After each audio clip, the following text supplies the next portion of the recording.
Okay, audio is live. We are live. Ready to go? Yes, we are ready.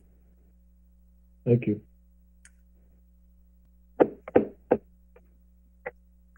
The City of Riverbank regular City Council meeting and Local Redevelopment Authority meetings are now in session. Today is Tuesday, March 9th, 2021.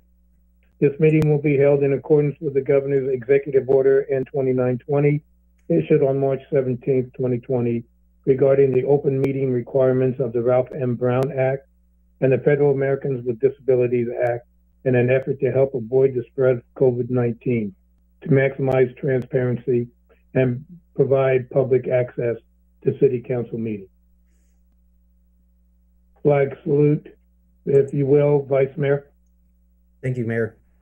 I pledge allegiance to the flag of the United States of America and to the republic for which it stands, one nation, under God, indivisible, with liberty and justice for all. Thank you.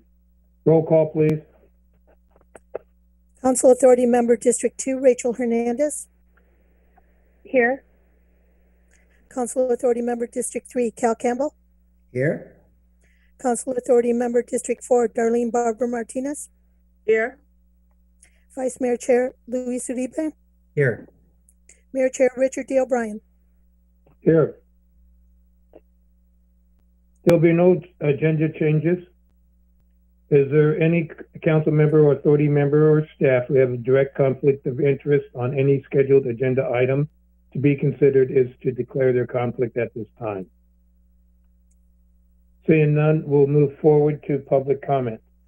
If you would like to join us to make comments now or on any business item that we are about to consider, please refer to the last page of the agenda for comment procedures. At this time, members of the public may comment on any item not appearing on the agenda and within the subject matter jurisdiction of the City Council LRA Board. Individual comments will be limited to a maximum of 3 minutes.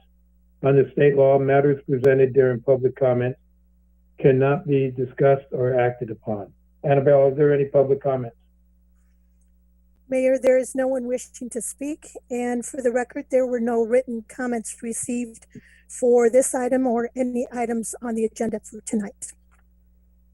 Thank you very much. We'll move to the consent calendar, consisting of item 7.1, waived readings. Item 7.2, approval of February 23rd, 2021 City Council and Local Redevelopment Authority minutes. Is there anyone wishing to pull an item or comment? Is Mayor? there a motion to, yes? Mayor, I would like to make a note for the record that I will be adding City Attorney Tom Hallinan to the minutes to reflect his presence at the February 23rd council meeting. So that change will be made to the minutes. Thank you. All right, thank you. Is there anyone wishing to make a motion to approve the consent calendar with the addition of Tom Hallinan?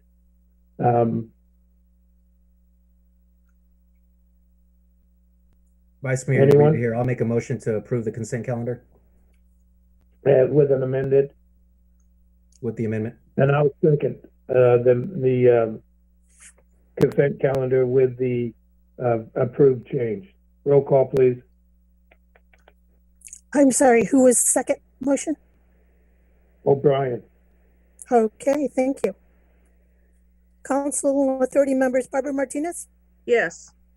Campbell? Yes. Hernandez? Yes. Vice Mayor Chair Uribe? Yes.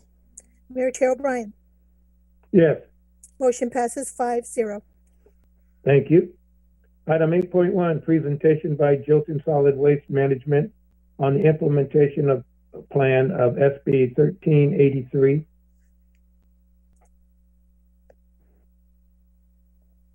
Thank you very much, Mayor, and good evening, Council. I'm going to hand this over to Gilton Solid Waste. You can see there's a group there in their boardroom, and they will step you through their presentation about SB 1383 and what we need to do to prepare for that. Hello, everyone. I'm Tracy Norris, Corporate Communications for Gilton Solid Waste, and I will be giving today's presentation. We also have with us today Richard Gilton, President, Denise Lunyon, Senior Project Manager, and Savannah Gilton, Environmental Affairs Specialist.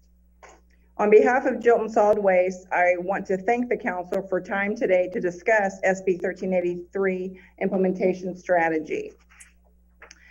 I would like to go over with you today prior recycling legislation, give a brief summary of SB 1383, talk about a high diversion material recovery facility or MRF, talk about a composting facility, get into our recommended approach, and then allow time for you to ask any questions that you may have.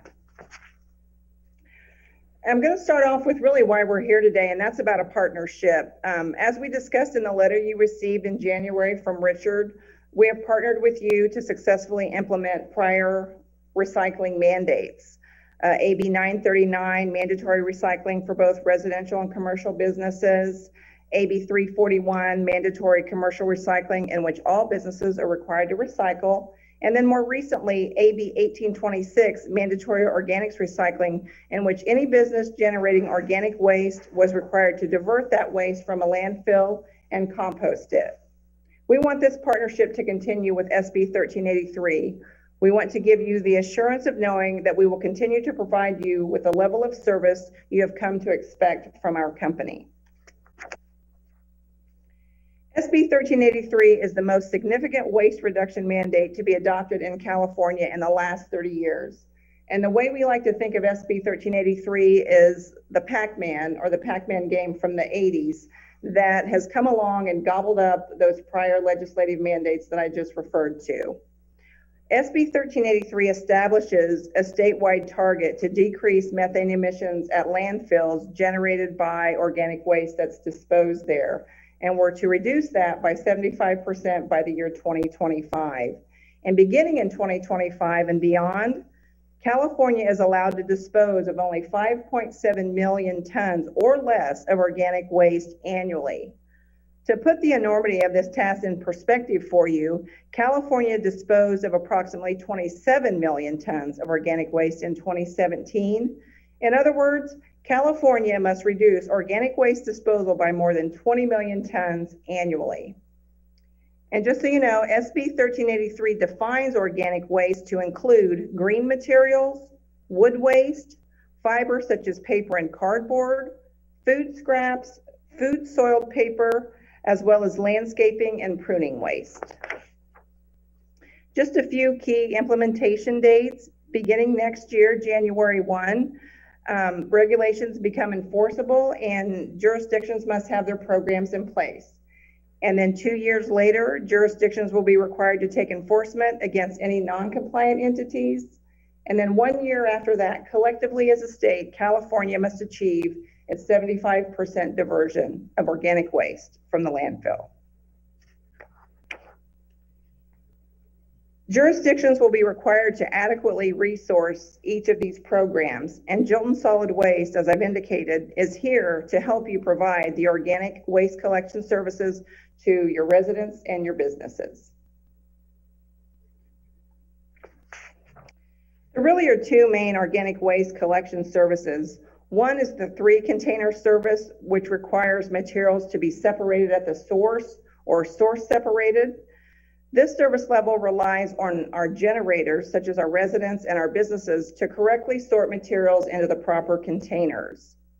Then there's also the 2-container system in which Gilton Solid Waste currently provides, which requires that materials in the gray or black container, which is referred to as mixed organics, those materials under SB 1383 must be transported to a facility that recovers 75% of the organic content. This service level uses mechanical separation of materials. The reality is that even with a 3-container system, mechanical separation of waste is necessary to achieve the 75% recovery level, as we will show later in the presentation.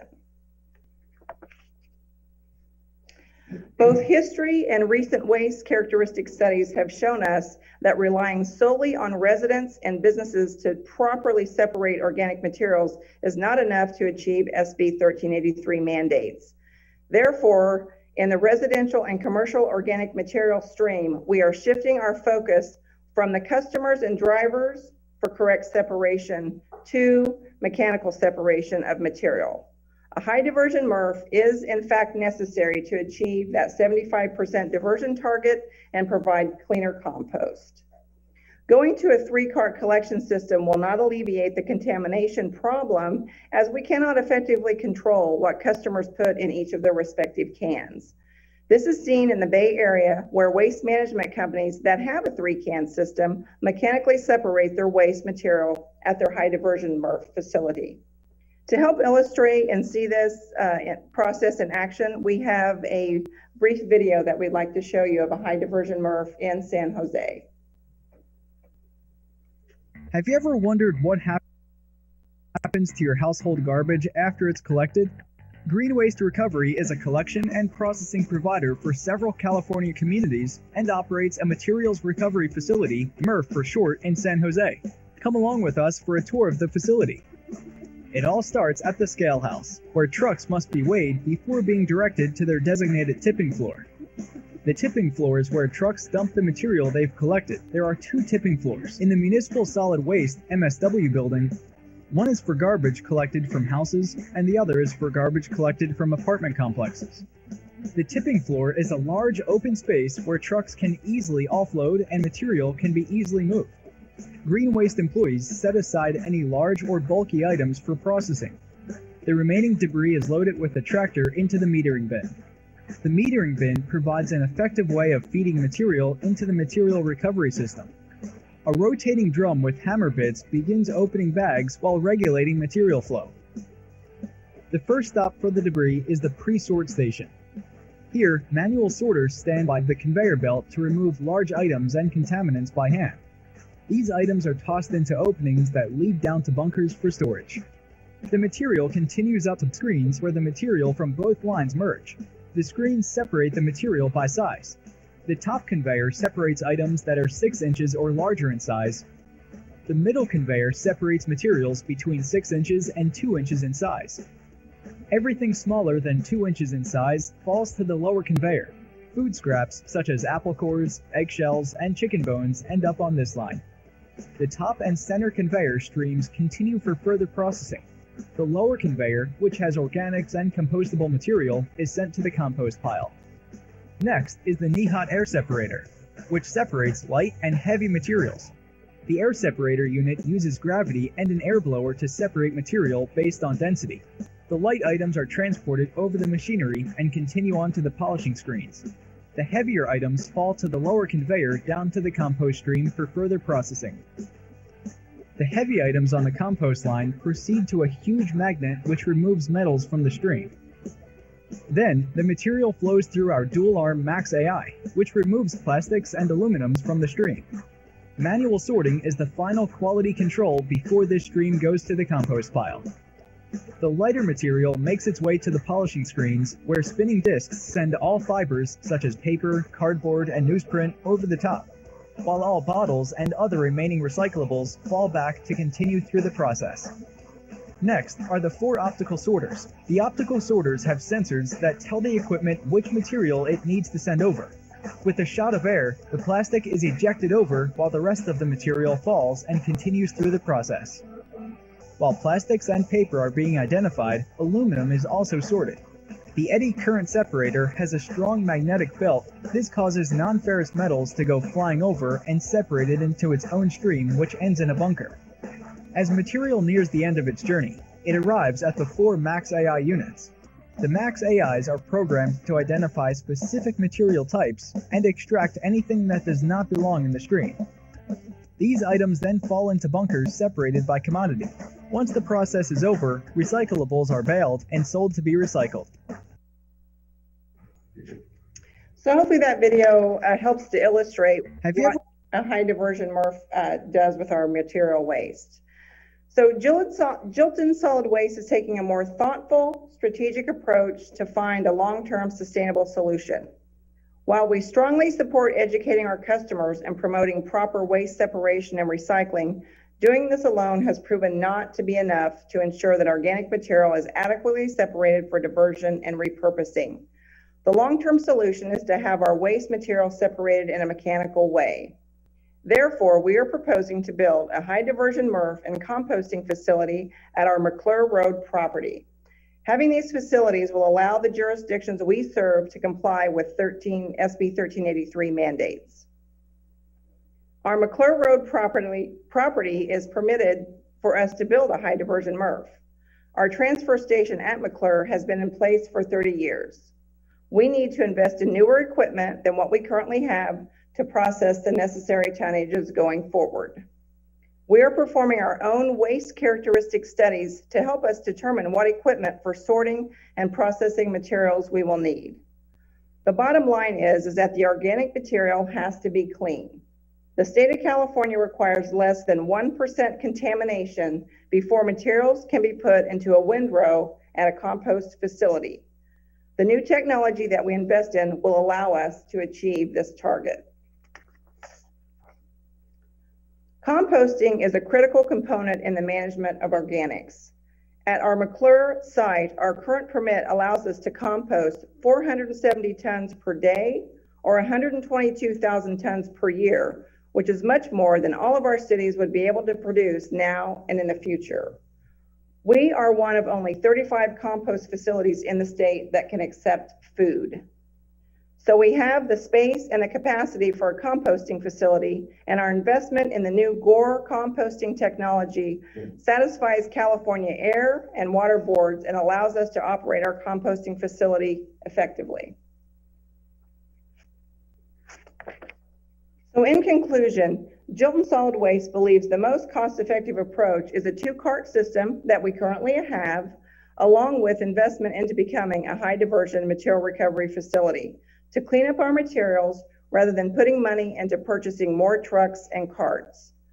A high diversion MRF gives us more flexibility to take care of both our commercial and residential customers, as these processes are capable of pulling off the organic materials, the recyclables, with any remaining materials further processed to reduce the amount of material that actually goes into the landfill. Our new composting facility gives you assurance that you have secured capacity for your waste material in the future. So both solutions taken together ensure that the highest amount of material is clean, diverted, and repurposed. So with that, we would like to answer any questions that you may have for us, so we can open it up for questions. This is Councilmember Barbara Martinez, and I have a question about the cost. It's my understanding, just for clarification, that this is a shared cost of all the cities in Stanislaus County, correct? For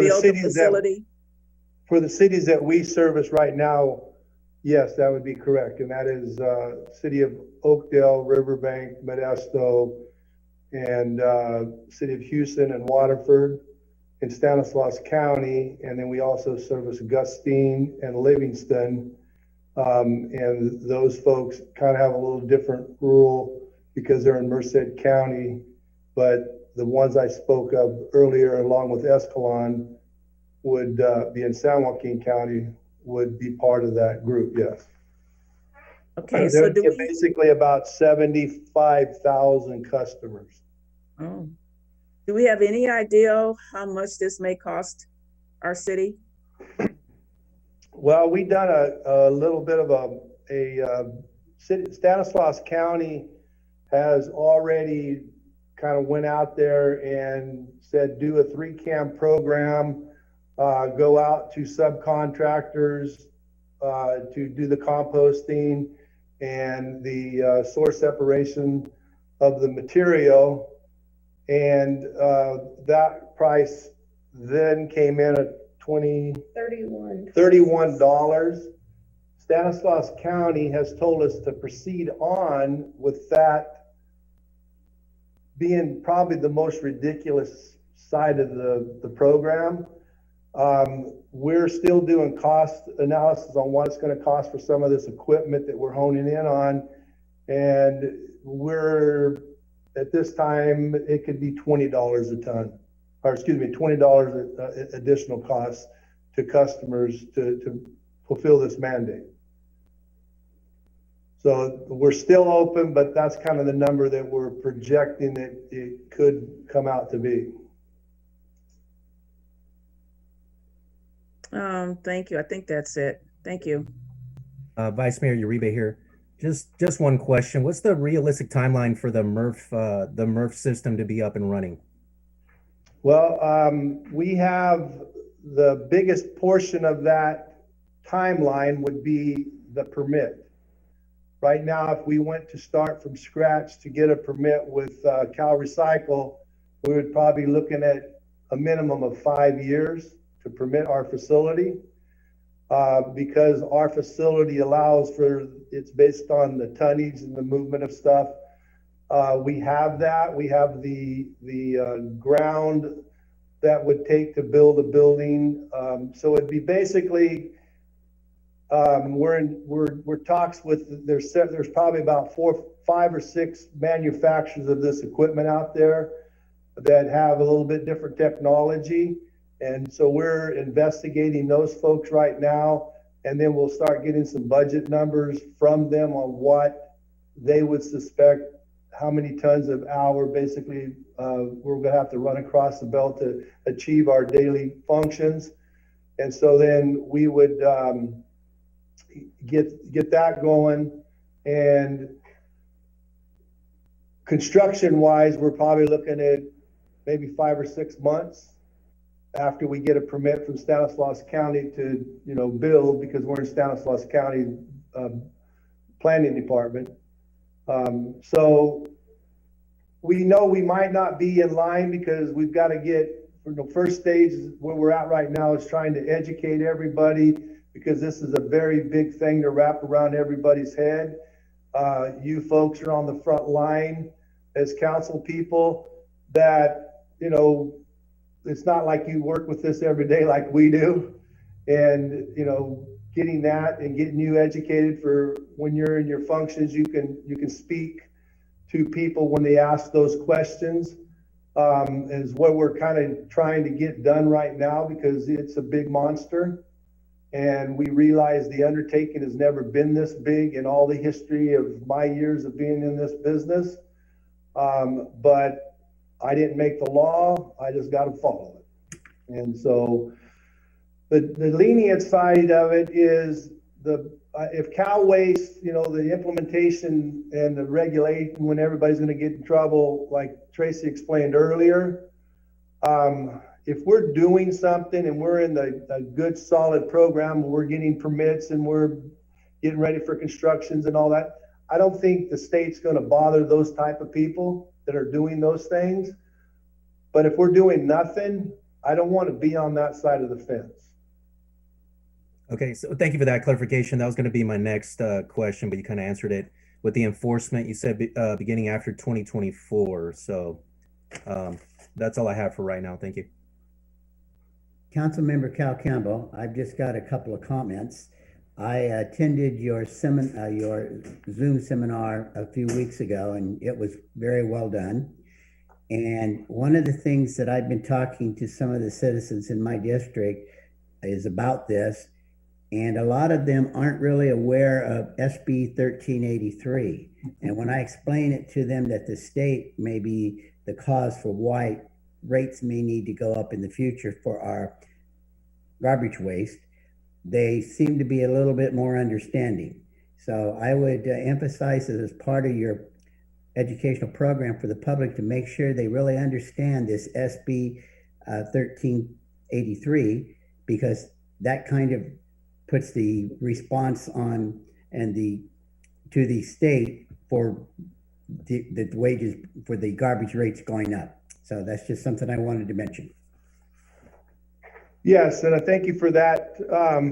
And we are very, very sensitive to what the costs are going to be. We're doing some cost surveys, and for instance, the basic same service we are providing right now, and if we added on our additional costs that I spoke of $20, and now our fees up to around $43, $44. San Jose is at $117.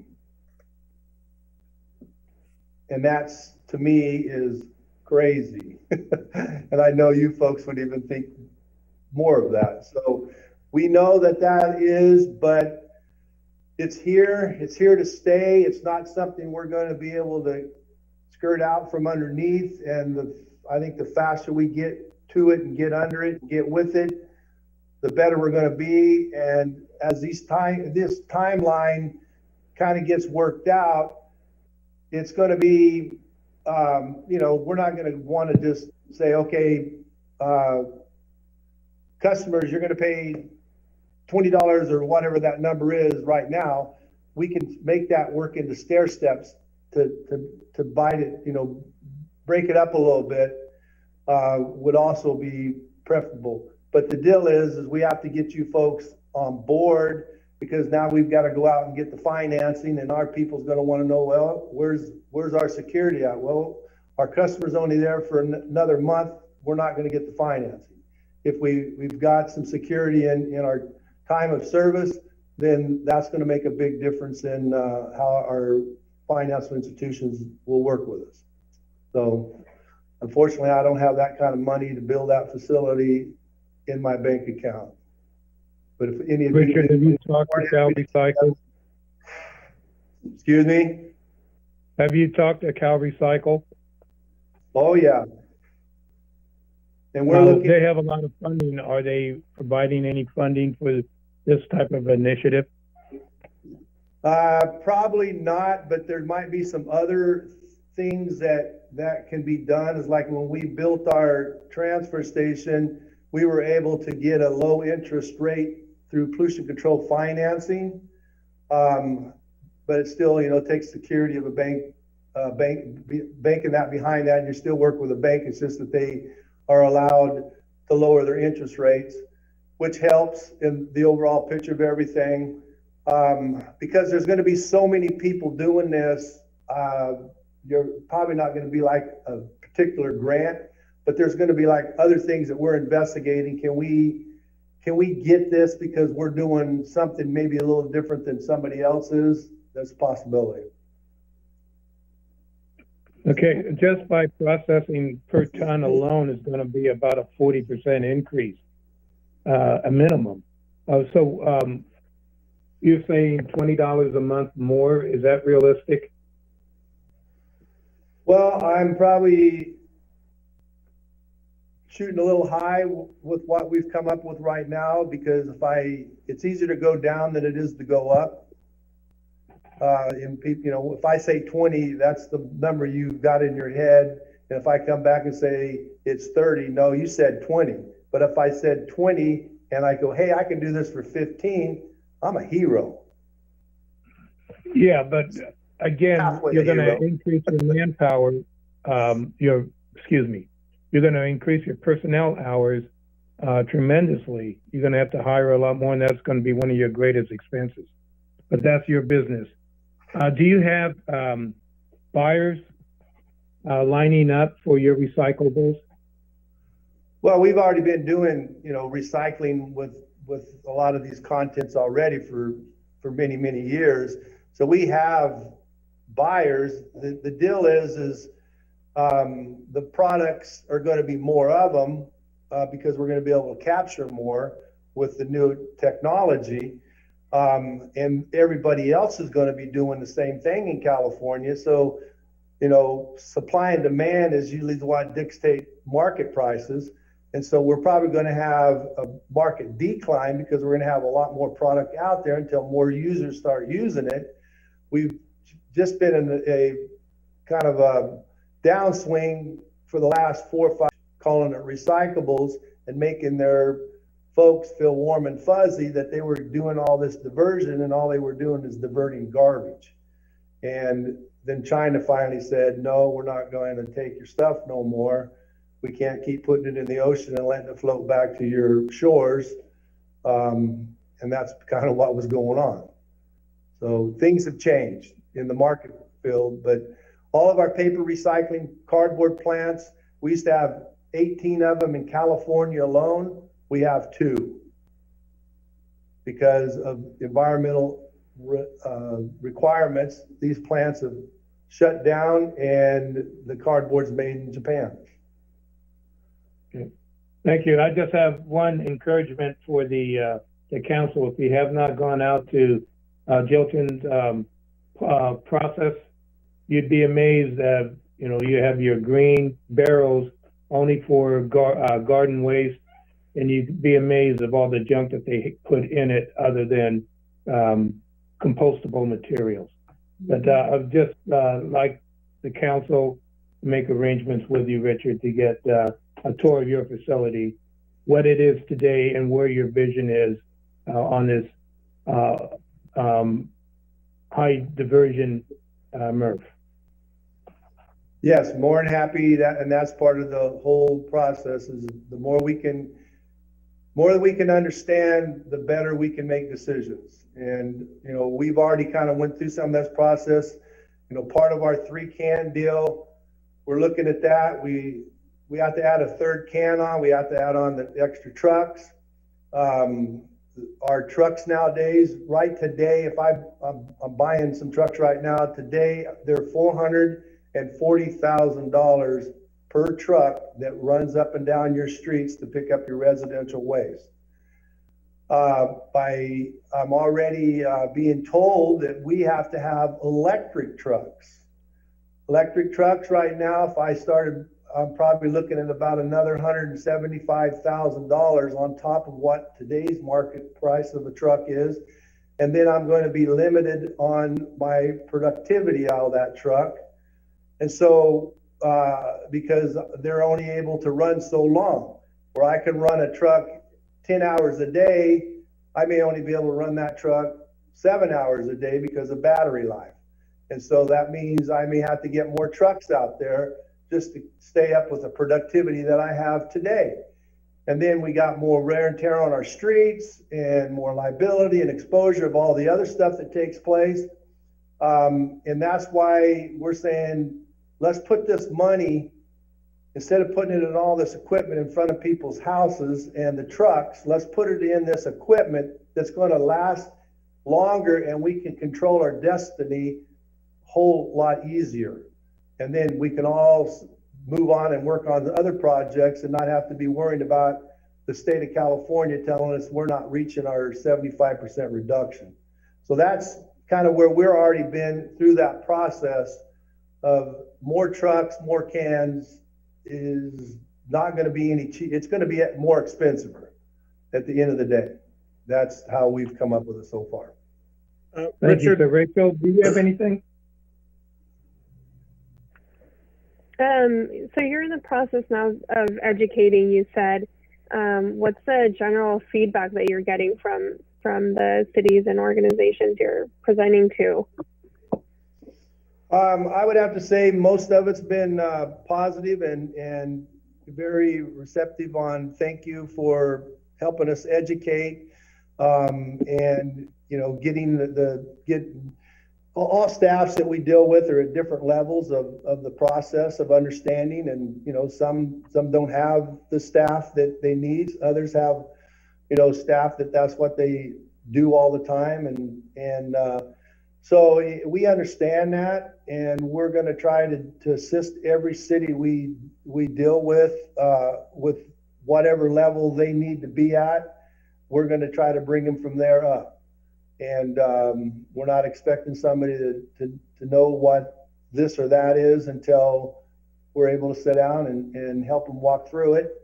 And it starts coming, it'll start coming very clear once we start seeing and laying these things out. It's just like we deal with it every day, and we have a team where our team is meeting weekly, and we've got folks out of, how many is on our team? 12? Yeah. We have 12 people on our team, and you know, people are going out and looking at machinery, people going here. We took a tour of a facility just to help educate our own people to get their heads wrapped around it, to understand what we're talking about. To me, I've been around, I already see the facility finished and done and know what it does. And I can't expect that everybody already knows that, but that's all I do. I don't do anything else but what we're talking about here. So I kind of have an advantage, I guess. But I know everybody has to be educated because I can't make these decisions by myself. Thank you all. Annabelle, are there any public comments? Mayor, there is no one wishing to speak at this time. Okay, thank you. Since this was a presentation and is a discussion, there is no vote on this item. But as you can tell, Richard and your team, that we are supportive of the goals of SB 1383, and that we will support as we move forward how we can best manage the waste as we attain these goals. And I'm certain that 75% is not the goal in 10 years when it'll be closer to 90% or more. So thank you very much for your presentation. Do you have any final comments? No, just thank you folks for your time and letting us get before you. We will guarantee you that Gilton will be informing you of everything as it unfolds and we find out, because we know we got to get to that point as quick as we can. So stay tuned. It's just starting, and we're going to try to make this as easy of a transition, a blow, and to the public out there, because they're the one that it's all about. So got to make the right decisions for them. Thank you very much. All right, item 8.2, River Cove Neighborhood River Access Closure Plan. For the record, there's a resolution has been added. Should council approve a closure plan for the River Cove Neighborhood Riverbank, that's separate words, river and bank access area.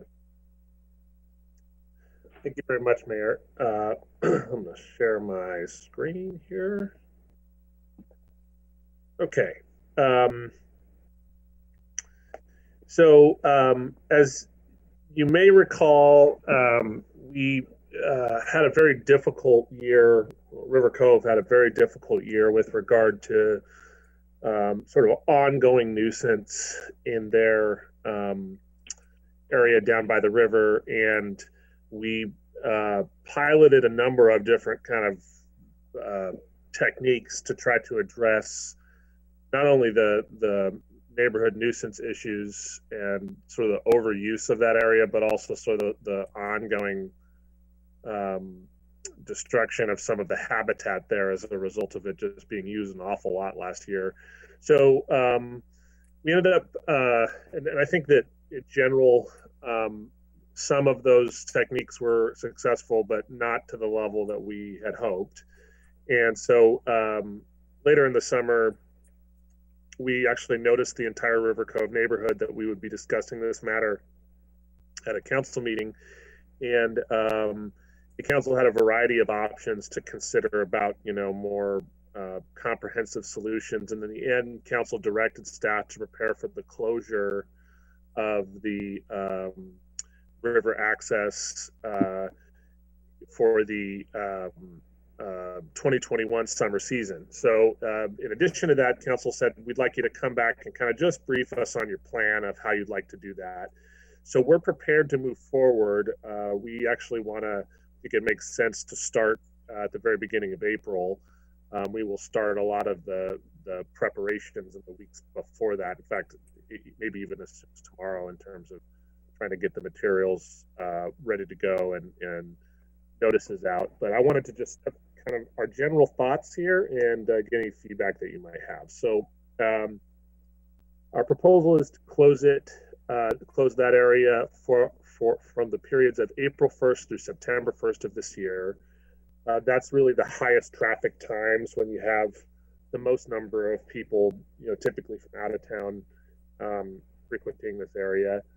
And we will make sure that we're kind of keeping a close eye on how effective it is. Again, the goal here is to not only kind of break from the nuisance issues there, but it's really to kind of repair that area back to what it should have been when it's not being overused. So we will report back on the effectiveness, and we can discuss some other permanent solutions that we've been discussing internally at a later date. But there's going to be all kinds of closure notices. We will have them posted out on site. We will have them on electronic signage in town. We will have them on mobile electronic signage that we own. And our goal is to just sort of let people know, look, this is, we're closing this area for some riparian habitat repair and cleanup. And if you'd like to use a park that is adjacent to the river, you can always go right across the river to Jacob Myers as an alternative. Sue has done some research and has proposed some split rail fencing that we'll install along the main entrance areas that lead into the most commonly used beach areas, which is where the vast majority of people go when they visit these areas.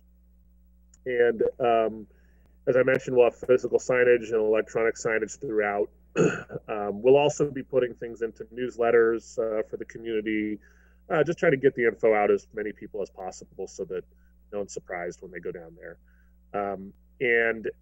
Then as we move into the early part of the summer, Sue and her staff have been working on some replanting and rehab plans for the area. And if right now the cost to do that is actually fairly reasonable, something we can handle within our current budget. If it is determined that we need a little something extra to plant some additional materials out there, we will ask for that during the 21-22 budget process. With regard to enforcement, warnings and citations probably to start. And one of the things that we did work on with the city attorney's office is that we will mark this area as no trespassing, as it's closed by order of the city council at this time.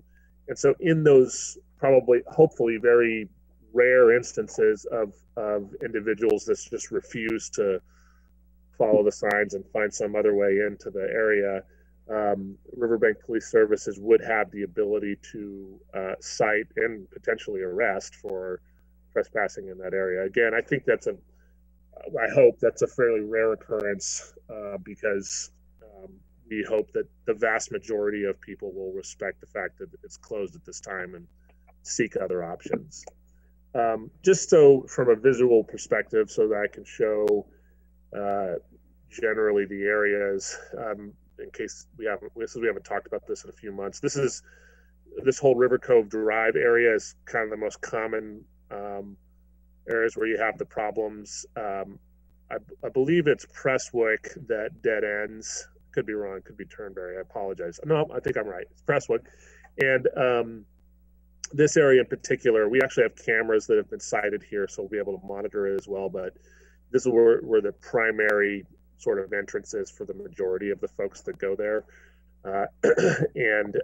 So we'll be making sure that we're having appropriate notification all throughout this area. And we're also, just in case folks from the River Cove neighborhood care, we're going to make sure that the closure doesn't look like some sort of public works job site. It'll be done appropriately for that area. And so anyway, our goal is that hopefully this provides some interim solution for the nuisance issues there, but as importantly, or more importantly, that it gives the area the ability to regrow into its natural habitat that folks appreciate and like about that area. So that's our plan for the time being, and I'd be happy to answer any questions or entertain any suggestions that you might have. Hey, Sean, on the planting, yes, who's doing the plant selection? Are we going through a nursery and the wildlife? Yeah, we're making sure Sue's working with appropriate experts to make sure that we're using natural plants that would already be in that area anyway. Okay, and the other thing is that as plants take hold from either being planted or you're dividing them, they take a while to take hold in the soils. Is September 1st appropriate? They're not even dormant yet. And I apologize for not asking you this earlier, because I just had to look up about an orchid and came across some of these things just about 5 o'clock. No, that's okay. It's a good point. The only reason we picked the September timeframe was that we just typically know that that's when things start to slow down with regard to people being interested in going to that area. To be honest with you, we don't have a lot of concern about the down months. Mostly what you see during those months are the folks in the neighborhood just taking walks and using the area as it was meant to be used. It's the where we tend to see the most destruction and trash and those kinds of things are those weekends, especially when the river's very low, which it likely will be this year. On hot days, those are the days where you really have the most problems. Well, if we open it up in September, let's make sure we say don't step on plants or rattlesnakes. Okay. Anybody else? Vice Mayor Uribe here. I'll just make a quick comment. Absolutely like the idea of when we go about replanting to help eliminate those man-made paths. Absolutely on board. I think it's absolutely needed for the habitat repair and the cleanup. So I look forward to this moving forward. Thank you.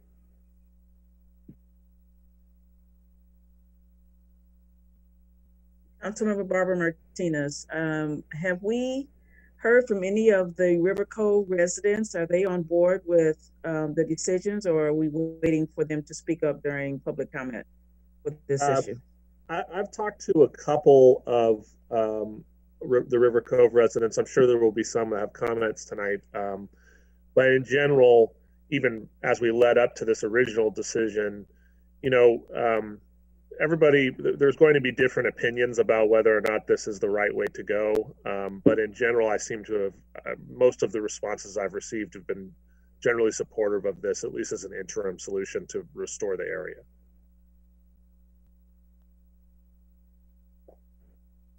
Another question that I had was the signs that we're talking about putting up. So as people come down Stanislaus River from Knights Ferry area, will there be signs like close to the river saying, this area is closed? If you'd like to visit the park, go a different direction, or keep stepping. Hey, keep floating down the river. Keep paddling. Well, Sue and I have discussed that. We'll have signs out on the beachhead side, just letting people know the beachhead is closed for repair at this time. And the good thing for them is there are plenty of other beachheads not even that far away. Thank you. And Darlene, there were some very adamant citizens in the area that said that they didn't want to see it closed at all. But the most supportive was close it, get it repaired, minimize the damage to the neighborhood interior, and also the eliminate the damage to the river. So you're right. There were some that were very vocal about not doing this.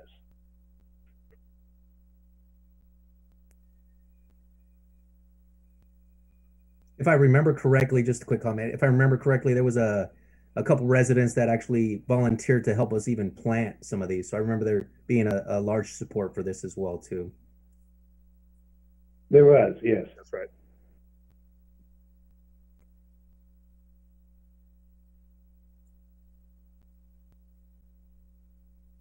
Anyone else?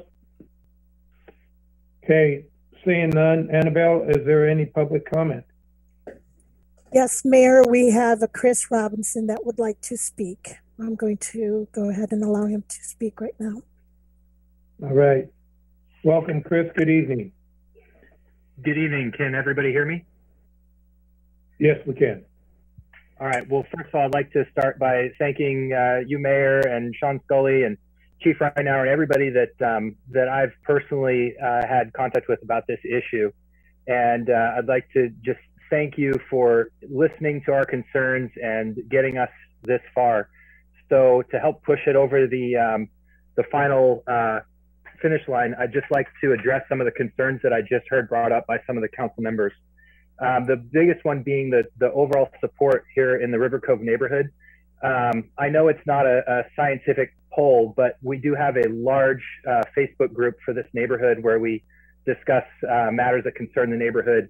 And there have been a couple of people, admittedly, that are very against closing it, but the overwhelming majority, based on just, again, the residents that are on the Facebook group, is close it. And I think there's a inverse relationship to how far you actually live from the beachhead to how supportive you are to closing it, which I think is why we came up with the idea of doing it temporarily to see how it goes this first season. And even some of the people that are hesitant about the idea capitulated that, you know, maybe one season of trying this out wouldn't be the end of the world. For those of us that live close to the river or have to drive through there, it goes beyond nuisance issues. It's come down to downright a safety and a usability issue. When you get stuck in traffic 1 court from your house because there's people blowing up inflatables in the street and children running out between cars and fights happening, that's when I got really involved in this last year and brought all this you know, to the forefront with you guys. And I can say for sure that something needs to happen. I believe that this plan that Sean has put together is probably the closest thing to the right answer. Nobody's going to be 100% happy with anything that we do, but I think a lot of people have looked at this plan. I've tried to communicate Sean's ideas to the neighborhood and say, hey, what do you guys think? And the vast majority of people have been very supportive. I believe personally that nothing is going to be perfect, and you know, despite best laid plans, there's going to be some road bumps. But I do believe that this is a well thought out plan, and it's worth giving a shot. And the nice thing about it is, it's not like we're buying $80,000 worth of fence or painting 1,000 feet of curb. We're just putting up some signs and trying a different enforcement technique. As far as the planting, I can guarantee you there are a number of people here in the neighborhood, including myself, that would definitely be interested in volunteering to help with that, especially where these little paths that are getting cut in other areas and new beachheads being created. If we could get some kind of planting done there, just to kind of keep people from creating more and more beachheads. For those of you that may not have known about this whole issue, there are people literally cutting down trees. 2020 was the worst year that I've ever seen because of COVID and limited capacity at Jacob Myers Park, but there was no controls over here, so it just went absolutely nuts. So hopefully with things opening up, the vaccine and everything, 2021 won't be as bad. It'll be a good year to try this. And if we you know, find out that it's not going to work, then we can pivot and adjust fire next year. My last comment is the September 1st reopening. If we could move that back at least a week. I noticed Labor Day this year is September 6th, and that is another big weekend. Anytime it's hot, like Sean said, and the water level is low, people are out here, and that can go clear into October. But if it's September 1st, I'll take what I can get. I'd like to close by just saying again, thank you for listening to our concerns and being so accessible through this process, and letting us, the residents of River Cove, have some input on this. And my final word is, we fully understand that the river is for everyone. Just because we put houses here doesn't mean we own the river and we should get to control it from everybody else. What our goal here is to break the cycle of abuse that's happening, help the riparian habitat project move forward, and then get the idea in people's heads that there's a certain way that they should use this area going forward, and it's going to not involve boom boxes, 30 racks, and just insane parking. So if we can achieve that with, or at least achieve a part of that with this plan, I can guarantee you that most of the residents of River Cove are all for it. Thank you, Chris. I just want to state that we're looking at it not only as the safety of the neighborhood, the inconvenience of the neighborhood, we're looking at as, yes, we should do something, but it's for the repair of the area, as well as the safety of the neighborhood. And those are the foremost. And for repair and the planting, my suggesting again is extend it until the dormancy or getting close to dormancy of the plants that were being planted, so they'll have a chance to come back the following year. If you start having an undefined path and new plants, they may not make it through the winter because of damage. So we're going along those ways, and I would like to take a look at our resolution that we have with the caveat of the end date to be adjusted based on expertise in the riparian ecology from the fish, game, and wildlife. Yeah, Mayor, I think that's absolutely fine. The only issue that we have just from like a messaging perspective, and Chris is, I think I messed that up. Labor Day was absolutely awful last year, I don't think there's any problem if the council wants to just make it through the end of 2021.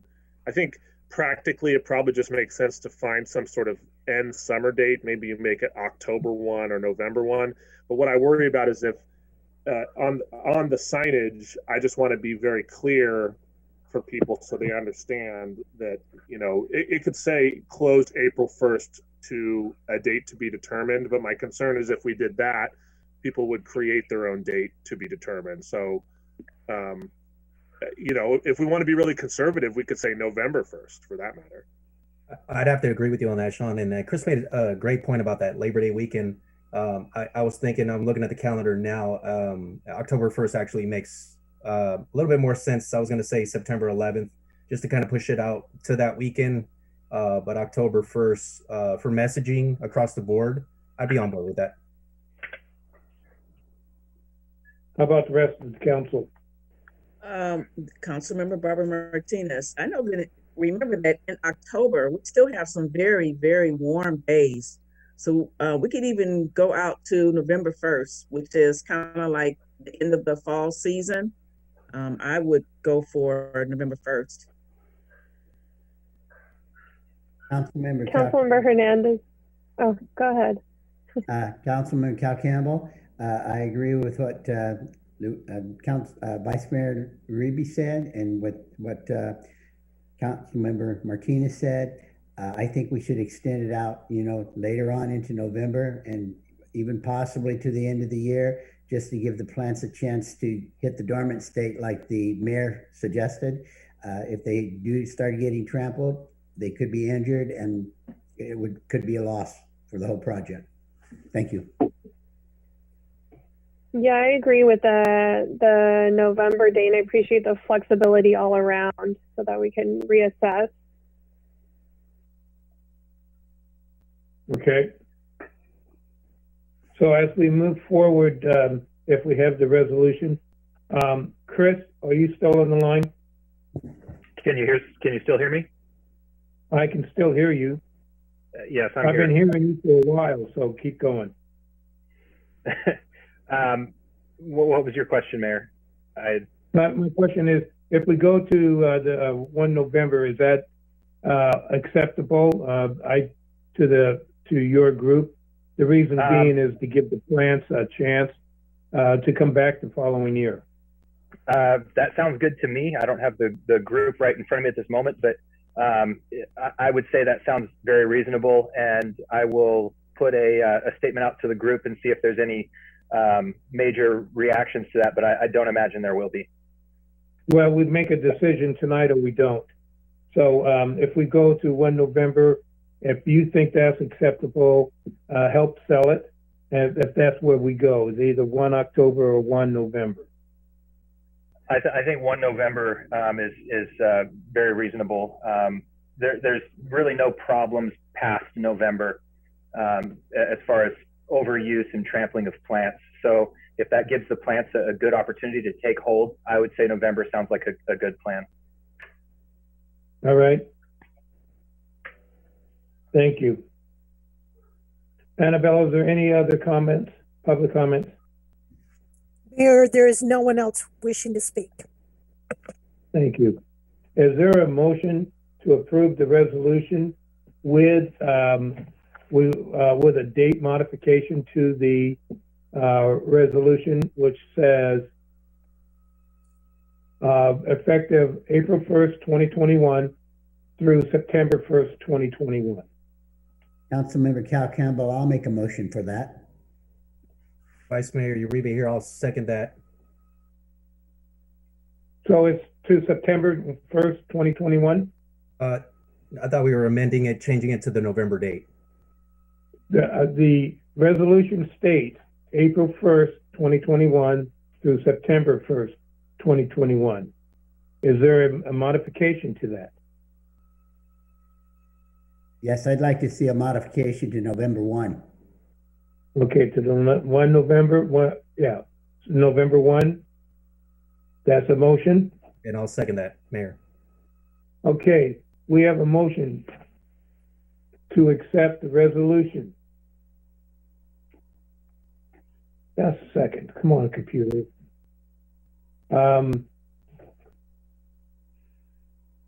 Approving the closure plan for the River Cove neighborhood Riverbank access area from April 1st, 2021 through November 1st, 2021. Roll call, please. Oh, we had a motion by Councilmember Campbell and a second by the Vice Mayor. Roll call, please. Council members Barbara Martinez, Yes. Campbell, Yes. Hernandez, Yes. Vice Mayor Uribe, Yes. Mayor O'Brien. Yes. Motion passes 5-0. Now I think we got through the hard parts. Item 8.3, Riverbank Centennial Committee and Planning. Thank you very much, Mayor. And this is really just a discussion item for council.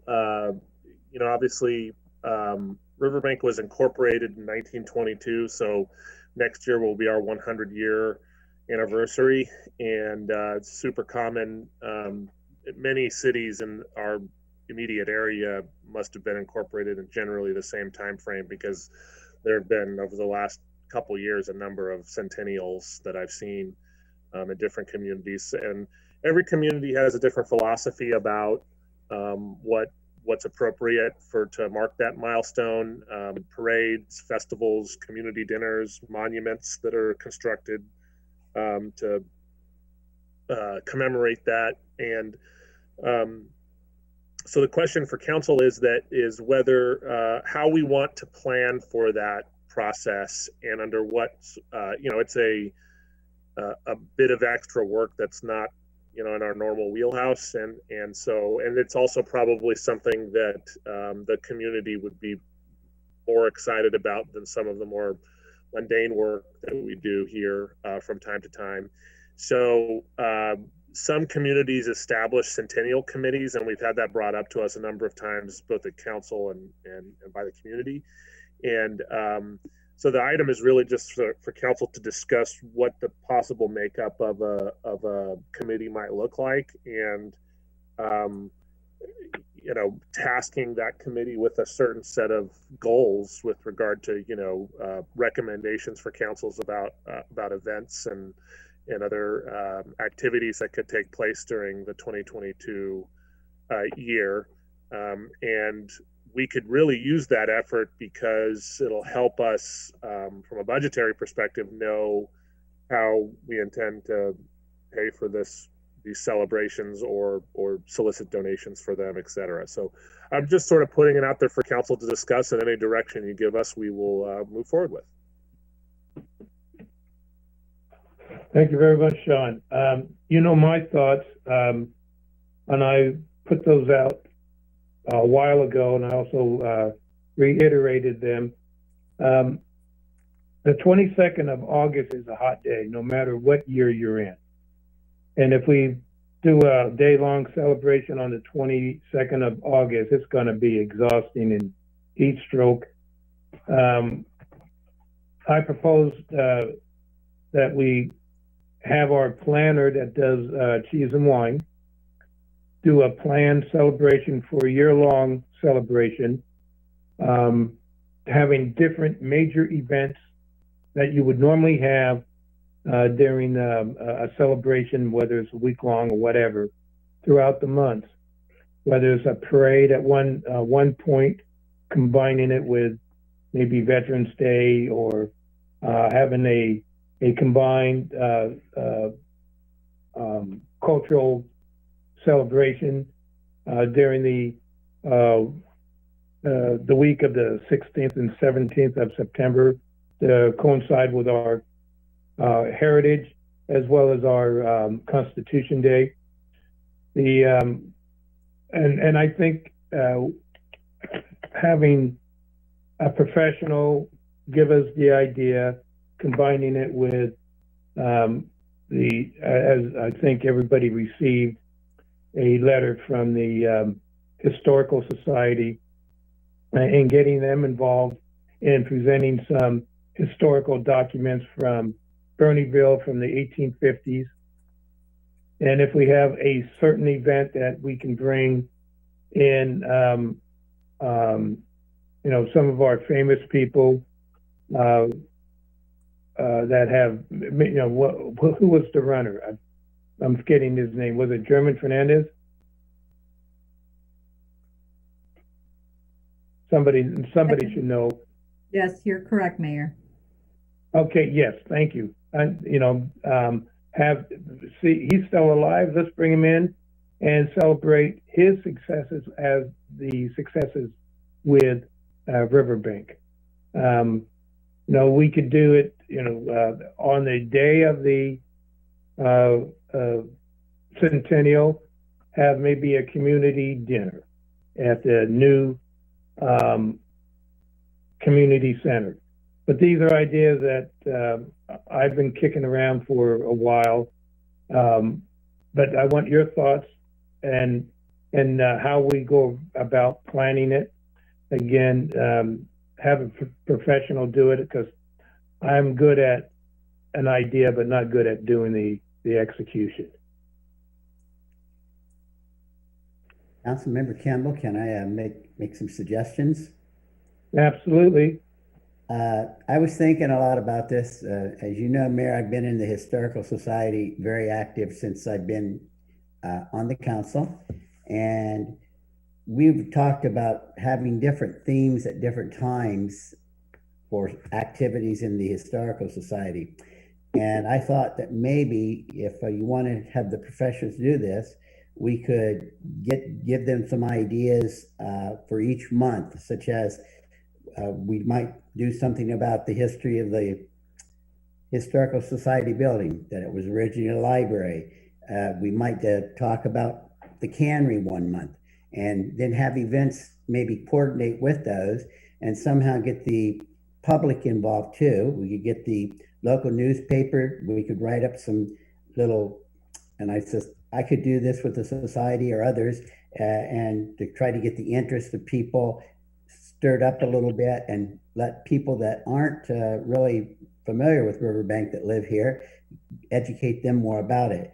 So there's a lot of different things we could talk about, and, you know, make us focus on each month.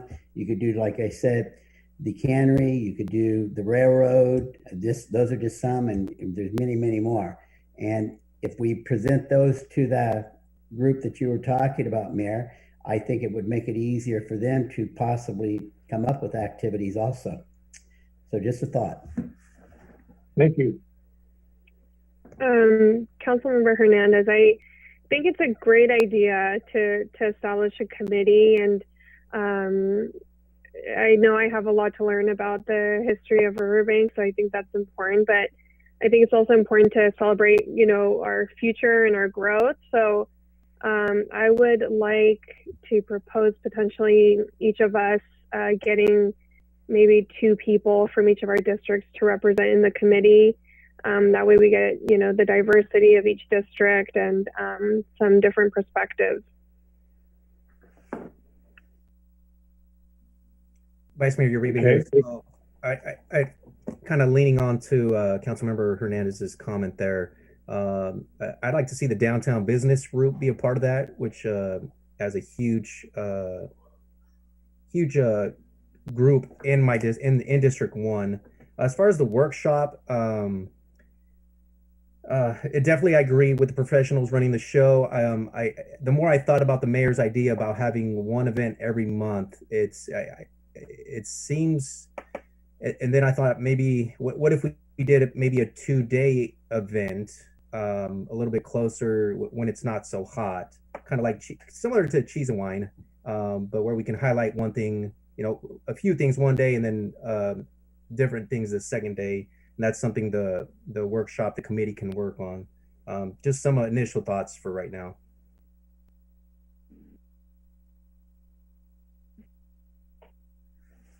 Anyone else? I have one more comment from Councilmember Campbell. I would like to see some representatives from the Historical Society involved in this also. Okay. This is Councilmember Barbara Martinez. I think too that we need to have our nonprofits to be involved because they are service organizations that really support our residents in our communities, and they should be involved in some of the activities.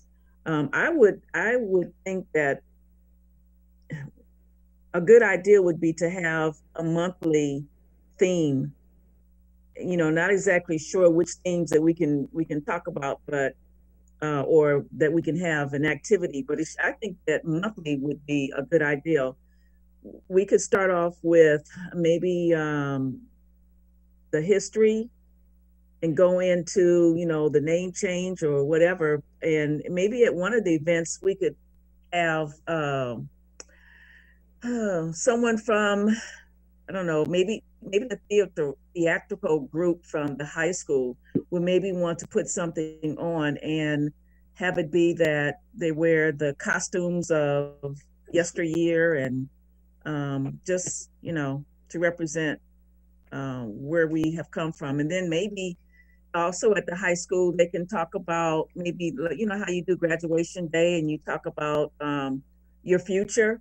Maybe on graduation day, they could, or whatever they just talk about the future and how they see Riverbank growing as a city.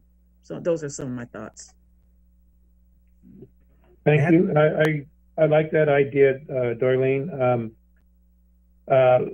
One of the ideas, there's many throughout all the other cities that have done their Centennials. They have redesigning of the logo. I'm not sure if we have a cornucopia with cheese and or wine and a smokestack is necessary, but maybe we could take a look at having a contest. Whether we adopt it or not is another thing, but having a song about Riverbank, and whether we adopt it or not, that's another thing, but it's just something to get the community involved, get the schools involved, and having a theme a month. But again, I like to have, a professional take a look, but I can't come up with the ability to carry it out. So again, I like your idea, Darlene. I think that's something we should look at with the committee, whether it's a committee, and it's a committee of all individuals from each district, whether it's equally weighted or not. I like your idea, Luis, about having the downtown represented, but it could be overwhelmingly just the downtown when this city has grown well past the downtown. And that's not putting down the downtown, I'll tell you that. But it's, we have moved well past it, and we have to do something to bring that back to life somehow. Yeah, just to clarify, just one member from the downtown group, maybe one member from the Historical Society is what I meant, just for clarification. Oh, well, and you can make better decisions with a smaller group than you can with a large group. And I'm not excluding anyone, but Luis, you sit on a panel of 16 decision makers who have yet to make a decision. Are you talking about Shaw?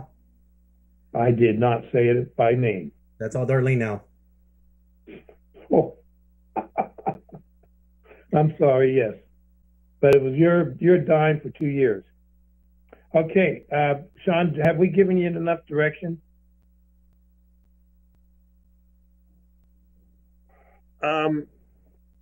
I think so. So I think what I'm hearing is, and you can nod or shake your heads, is we'll focus on trying to get a couple of representatives from each district where we can. And we'll try to reach out to the sectors you all discussed. So nonprofit, a business representative,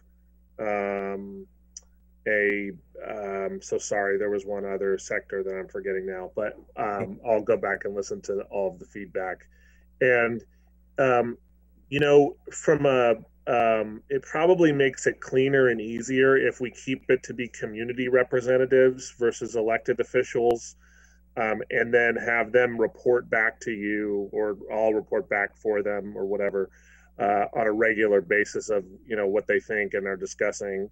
And certainly they can attend council meetings as well. Okay. Excuse me, Sean. The other sector I'd like was to have one thing. The other sector that we were talking about was the high school. So Riverbank Unified School District. Schools, nonprofit, business, and ideally two members from each district. Well, don't forget Sylvan and Modesto. But what I would like to do, though, Sean, this is, I believe, is important, is that we start in the beginning of the year interviewing all of our our very seasoned citizens who has been in Riverbank or with Riverbank for a while, so we can get their stories about Riverbank as it grew. There's no one from the Bernieville area, but there may be some that were born just around the incorporation of Riverbank, and they may have some good memories. I went to a Master Chief of the Coast Guard retirement who graduated in 1987 that has some stories of his youth, and his father has some images of his youth, and some others that have grown up here their entire life. So whatever it is, I think there's some things that we have to capture at the beginning of the centennial year before we can no longer capture them. Yeah, I'll add that in. And what I'll probably do, if council's okay with it, is we'll try to kind of keep it generally informal. So if you're a community member and you're interested, you're more than welcome to sit in. And if it gets to be so many people that it gets unmanageable, we can come back and talk about that. But I think in general, the folks that are really interested in dedicating some of their time to this will be, you know, a select few, and we'll come up with some good recommendations. And I'll get the discussion started with the event planner, and I'll be back with that as well. Thank you. And I do like the idea of us interviewing or having comments from our seasoned residents, and maybe we can get them highlighted in our Riverbank News. Maybe once a month we can have someone different. Great idea. You know, it doesn't all, and again, I'd like to capture their thoughts and their stories, because we missed out on some that have recently passed. Mr. Silva was one that just recently passed. I don't want to pass up the opportunity of Mr. Trawick and some of the others that have really catapulted Riverbank from the backwaters into where it started moving forward. But it also, again, Darlene, as you mentioned, I believe it was capturing some of the the students of their thoughts and where their future is. And maybe everybody just pick a range, who it is. Yeah, let's move on this sooner than later. Yep. Annabelle, is there any public comment? I have one last comment, Mayor. As well as the high school being involved, we should reach out to the elementary schools too, because third grade is supposed to do local history, and it may be good to get some things down into the lower grades so that they can know more about the city too. That's right. I agree. And let's don't forget, it's not just Riverbank Unified, it's also Sylvan and Modesto school districts. Okay, Annabelle, I'll ask again, do we have any public comment? Let me see here. Yes, we do. I have Anne who would like to speak. Okay. Let's see.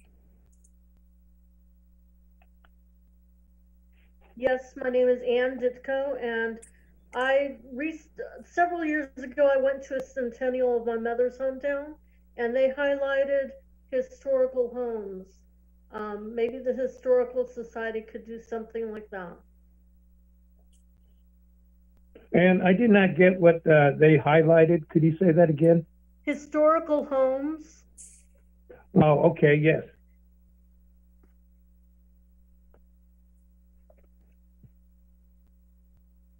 That is most definitely. Now, are you interested in helping on this committee? I could possibly do that. Okay, well, we'll get information out, and if you find that it suits your availabilities, please give us your thoughts and your attention. We truly will appreciate it. Okay, thank you. Thank you, Ann. Any further comments, Annabelle? There are no further comments, Mayor. Thank you very much. I believe we have no motion on this. All it is direction, and Sean has the direction. Yes. Thank you. We're going to move on to item 8.4, Stanislaus Community Response Guidelines for Individuals Experiencing Homelessness. Thank you very much, Mayor.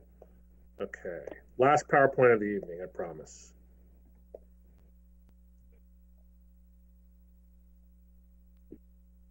Okay.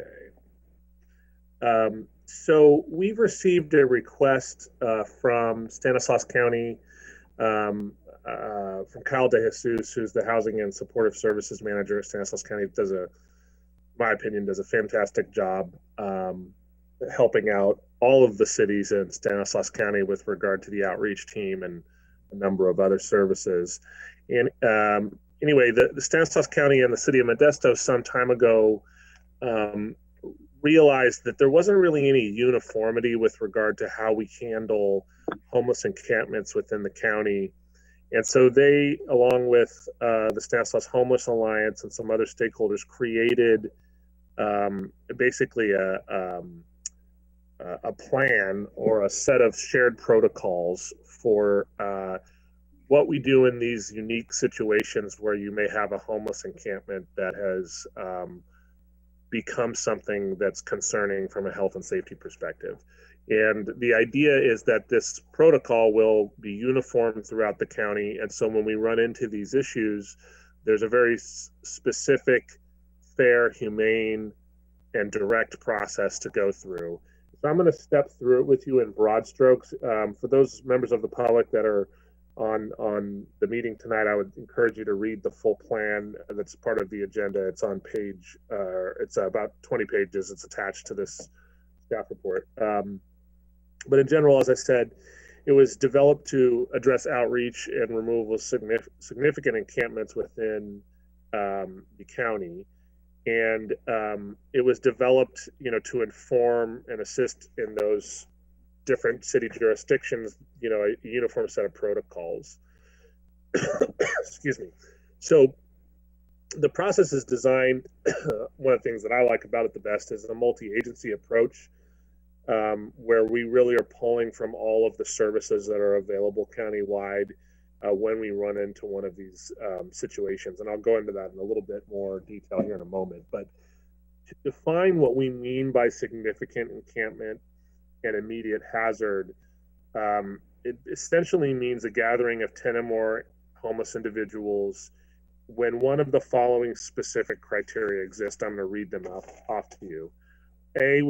First would be gathering on a regular basis, constructing temporary or other forms of shelter, collecting, storing, or having abandoned personal or other types of property, camping in an area which would appear to a reasonable person to be a place not meant for human habitation, or gathering in unlawful locations, such as within the public right-of-way, parks, county facilities, and state and federal jurisdiction lines.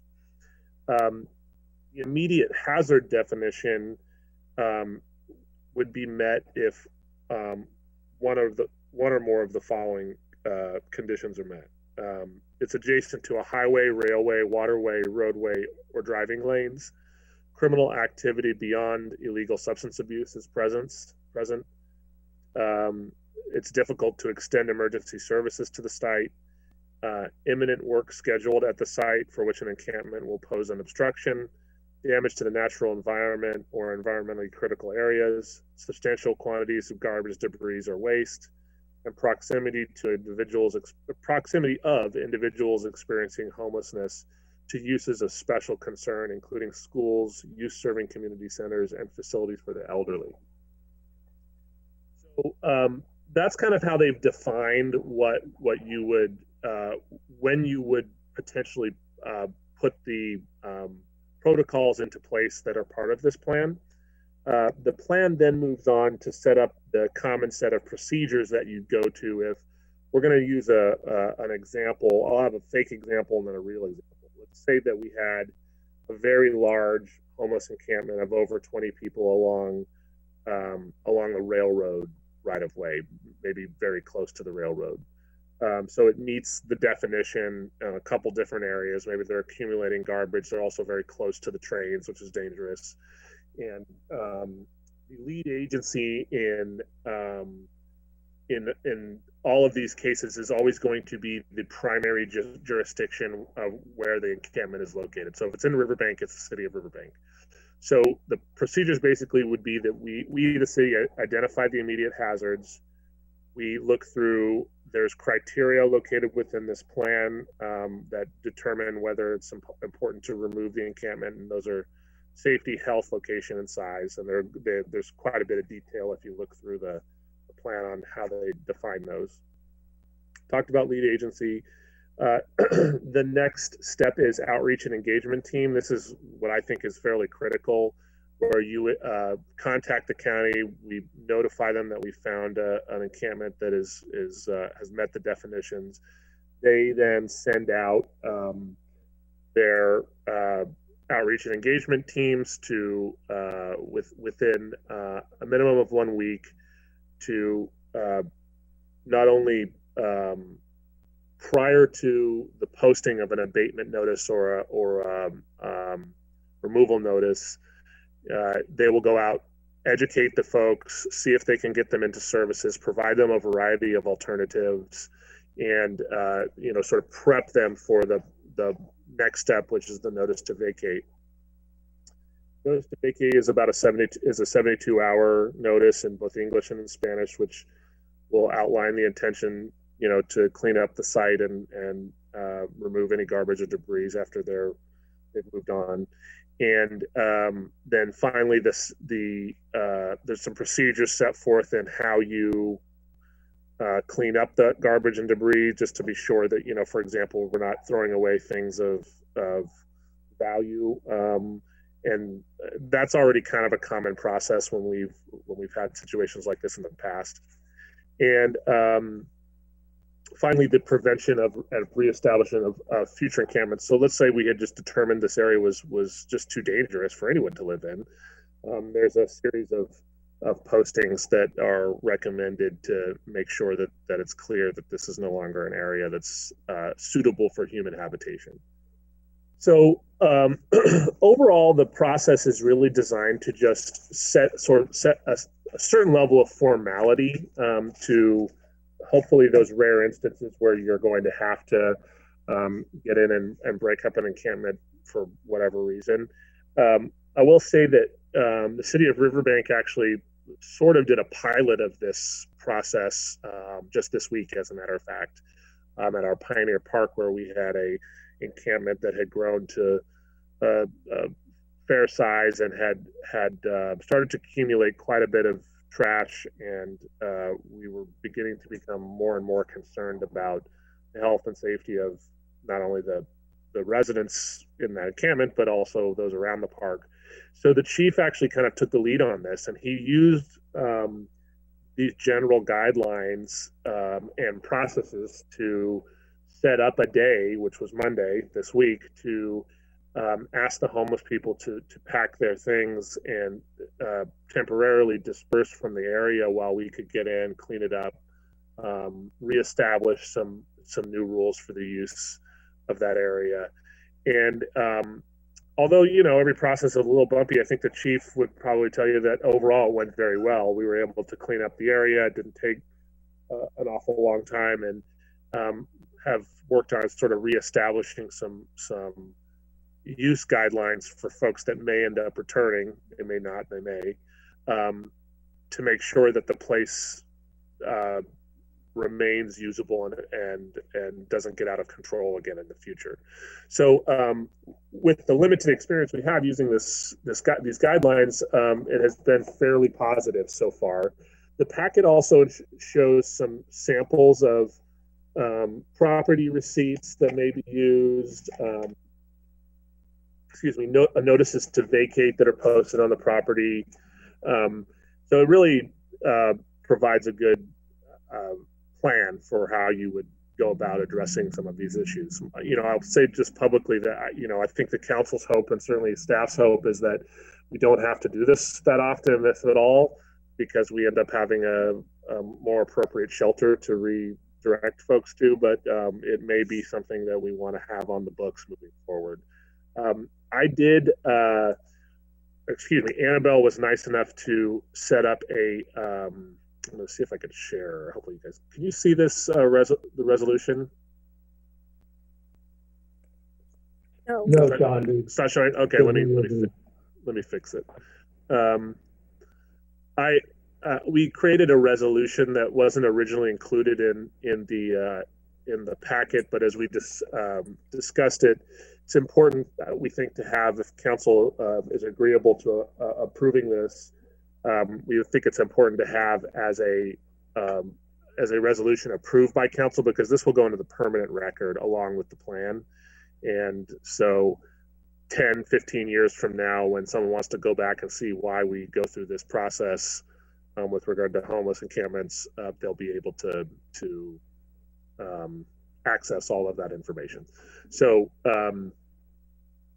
that is the basics of the report, and I'd be happy to answer any questions. And I know that Vice Mayor Ribe was part of the SHA at the time that the SHA endorsed this document, so maybe that he can provide some added color to it as well. Thank you, Sean. I think the only thing I'll add, I think the guideline is going to be useful. As we saw on Monday at Pioneer Park, the chief can probably speak to a little bit more in detail about that if he'd like. But I think it's going to be a uniform regional approach is going to be important. The main reason, those additional resources that we just don't have access to right now. And I think Kyle and his team putting this plan together did a really great job. And I'm absolutely for it. Thank you. Darlene, you probably have some comments now that you've replaced Luis.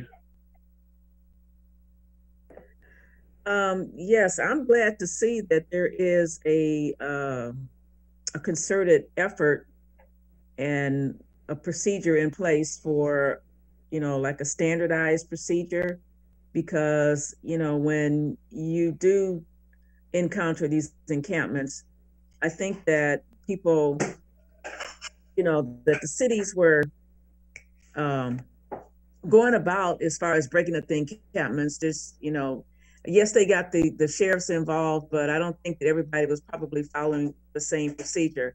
You do have to give them a notice that, you are going to break up the encampment, and there's procedures where, you need to make sure that they are protected. They have rights. And so you just want to make sure that now everybody's on the same page, because this is a Stanislaus County effort instead of by each city. But I'm glad to see that we have a resolution. And as you say, it'll be there for the future, for now and also for the future. Thank you, Darlene. And well said. I want to reiterate that these are our residents, our citizens that we have to protect, as well as we have to ensure that they follow what is healthy for themselves and for the community. But that's not the end goal. The end goal is to getting them re-educated, get them into transitional and follow-on housing so they can return to society for those who desire. One of our residents, and I believe his name is Taylor,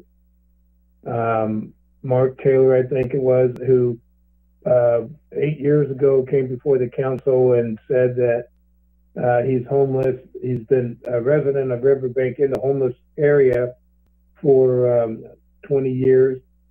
And items that he had that probably were not valuable to most individuals were very valuable to him. So as you write out the personal claims, I would like to see a little bit more of an itemization, making sure that we don't discard something that is not unhealthy, and by the health department determination, that may be very valuable to someone else. The homeless they value what they have in that little bag or their tent, no matter what it is, and they will do anything to keep it, and they'll obey the law to keep it. So I agree with this. I just want to make sure that we keep our humanity as we do this, and well stated there, Darlene.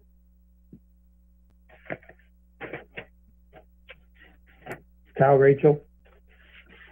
My comment is I agree with Councilmember Darlene Barbara Martinez. I think it's good that we have some direction so that we can protect the public's interest as well as do the right thing for the homeless also.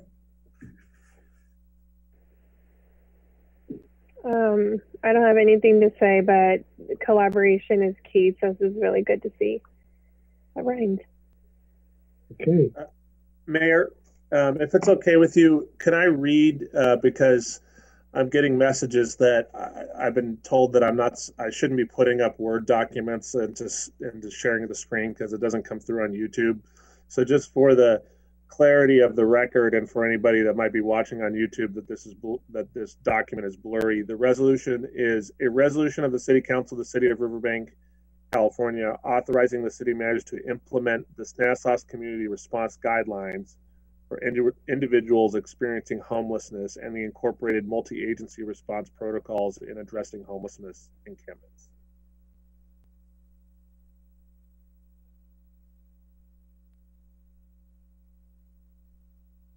Okay.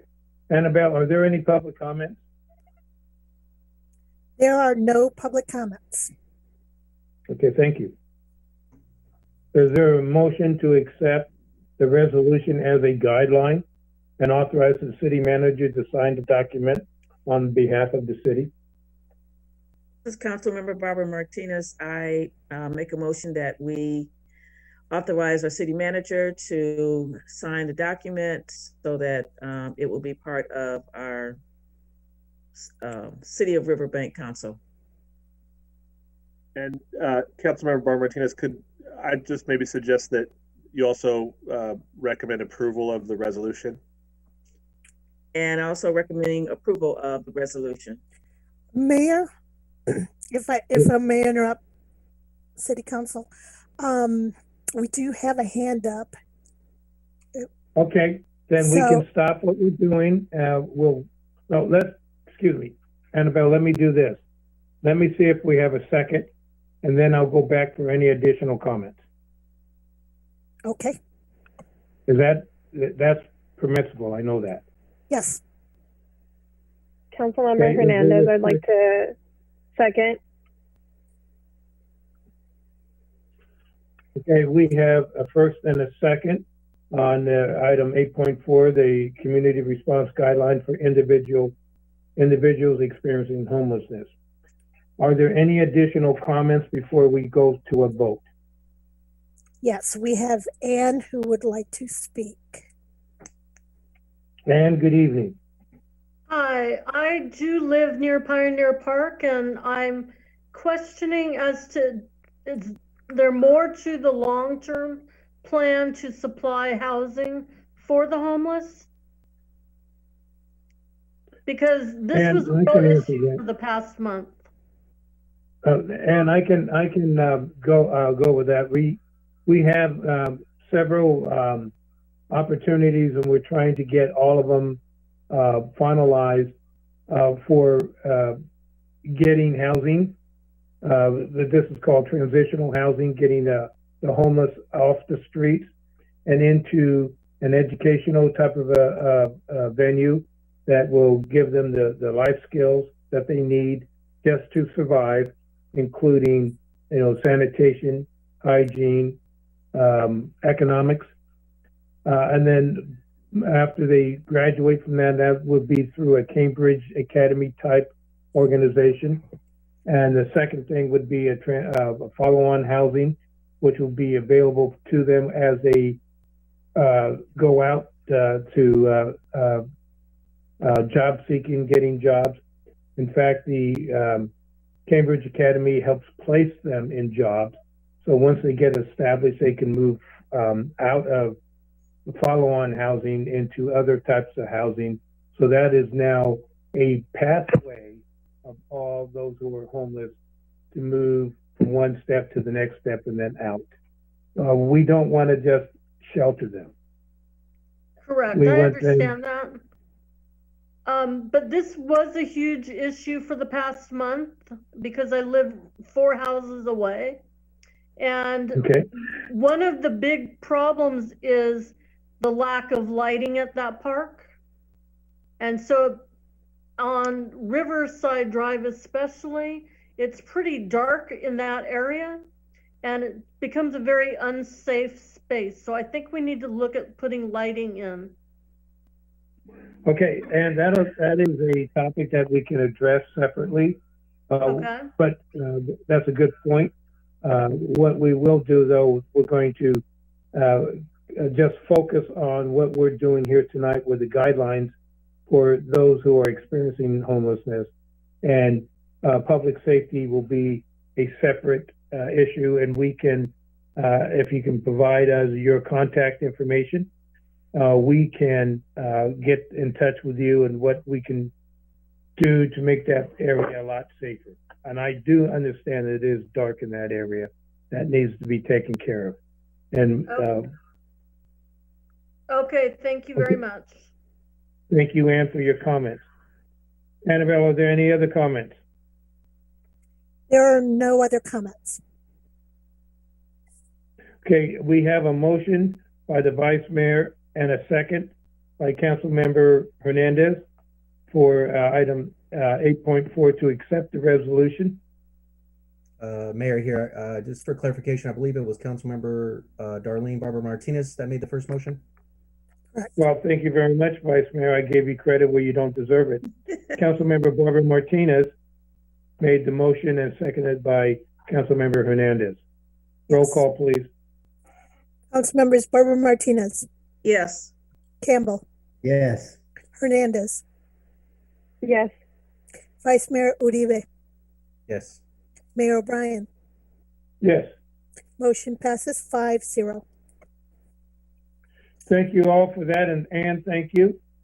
Item 8.5, budgetary authority for design engineering services for Oakdale Road improvement. Thank you very much, Mayor. This is a fairly simple item. We typically would just put this into a normal budget, but it came to us after our mid-year, so that's why we're re-agendizing it. As you know, Crossroads West is right in the middle of their preliminary steps to developing the first phase of their project, and one of the key components to probably one of the most important infrastructure improvements from a traffic perspective is the expansion of Oakdale Road north of Crawford. So from between Crawford and Morrell, there's a section of Oakdale Road that is still in its previous form. If you go south of Crawford towards Clarabelle Road, you'll notice that there is added lanes, bike lanes, very large sidewalks, landscaping, etc. And north of that, there's some amount less than that, and there's no sidewalks or improvements on the west side of Oakdale Road. So now would be the time to go out and do the design and engineering for that project. And the benefit of that is that we hope to have the design done by late May, which would mean that we could go to bid on this project perhaps this summer, which would line up almost perfectly for when the interior roadway improvements are being done within Crossroads West. So it really would set up the future phases of the subdivision for success. So the request is that as for budgetary authority of approximately $38,500 for design engineering for the Oakdale Road improvements. The current reserve of the fund balance of the system development fee funds, which we would recommend this be paid from, as this is an expansion of facilities, is $2.1 million. And so there's sufficient funding, obviously, to move forward with the design at this time. And I'd be happy to answer any questions if you have any. I think it's reasonable. I have no questions, Council.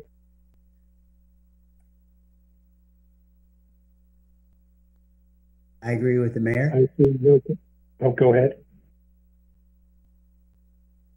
This is Councilmember Barbara Martinez. I'm just glad to see that we are finally moving to have some movement for Crossroads West. I'm just glad to see that we're starting to do something. Darlene, have you seen those pretty sticks out there in the future subdivision? I did. I saw tractors and big rigs and all kinds of stuff, and the ground looks pretty. And yes, I saw a lot of stuff between yesterday and today, so they have started. All right, I agree. It is pretty. Annabelle, are there any public comments? Mayor, there are no public comments. Okay, bringing it back to the council for a motion. Councilmember Barbara Martinez, I make a motion to approve item 8.5, the budgetary authority for design engineering services for the Oakdale Road improvements. Vice Mayor Reeby here. Mayor Bryan is going to second it. Okay, we have a motion by Councilmember Barbara Martinez, second by myself, for the budgetary authority for design engineering services for Oakdale Road improvement. Roll call, please. I'm just going to mention for the record that this is approval of a resolution. Council members Barbara Martinez. Yes. Campbell. Yes. Hernandez. Yes. Vice Mayor Uribe. Yes. Mayor O'Brien. Yes. Motion passes 5-0. I want to thank everybody, especially the staff and Sean, for your detailed reports. I appreciate those truly. We're going to move to comments and reports. First is 9.1 staff reports. I'm sure, Sean, you have something else to say. I sure do. Just a quick PSA for the community. We've posted it on our social media. I know the City Council has copies of the reference materials, but if you're a resident out there watching that is in need of rental assistance, emergency rental assistance, there is a significant amount of money that has been set aside for the city of Riverbank residents to help with rent issues. There is some qualification criteria, but I would encourage you this week, if you have time, I believe it's between the hours of 8 and 4 at Self-Help Credit Union all week. You can go down and they have people that will assist you with applications and explain the criteria to qualify if you need rental assistance. And my understanding, I believe, and I think Vice Mayor might be able to speak to this a little, is I think it pays for previous rental balances as well as current rental balances. So if you haven't been able to make rent because of maybe losing a job to COVID or a variety of other issues, I would look into that program, because I believe the city of Riverbank was a significant amount of money was set aside for us, the county funds that were received. So that's number one. And number two, and I'm just going to mention it very briefly, and I think that the Vice Mayor might be able to elaborate on it, but a consultant nonprofit that has been working with the county and local communities for many years, named Home Base, is in the process of putting together a Stanislaus County-wide homeless strategic plan, which really seeks to look at the homelessness issues not in a bubble, not city to city, but as a global issue. And they have requested to be placed on the agenda for a workshop next meeting, which is the 23rd, I believe.